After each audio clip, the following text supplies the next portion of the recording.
Is it possible that we're all fighting with each other just because we don't understand each other? And I mean like language-wise, as opposed to we actually disagree. I think sometimes misunderstandings happen because we're using language to communicate and we believe language to be a real thing. So let me give you an example. Suppose we have a word like freedom. Now, language convinces us wrongly that there is such a thing that is freedom, that the word points to.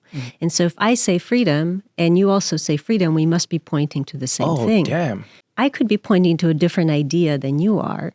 And You're pointing at a potato. Exactly. But freedom is a very complex idea, and it could mean many different things in many different contexts. Wow. And so just because we're using the same words, we think we should be talking about the same thing, but often we're not talking about the same thing at all. Even as you shift from context to context, what freedom means, what privacy means, those things will change. And you don't notice that you're now talking about a different thing because you're using the same word. The word creates the illusion that it's something real and solid that you're talking about, like a potato, when in fact what you're talking about is something abstract and amorphous. This is crazy. I said this to Dave, not that you didn't know, but I remember saying to you at some point, so we were working at the Daily Show at the time.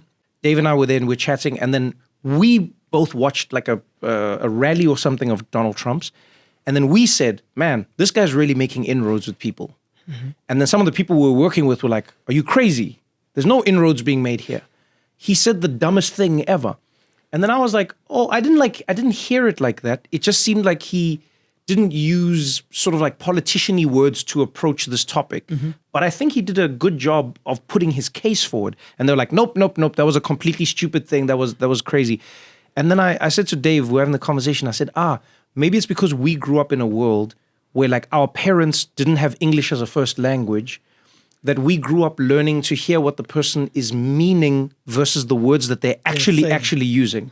You know what I mean? So when my mother used to say, or my uncle rather would be like, put volume on the TV, it'd be like, put volume. I knew what he meant. You know what I mean? Like, What do you mean? He meant increase the volume. Do you get what I'm saying? So like put volume, I wasn't going to sit there and be like, there's no volume to be put here, uncle.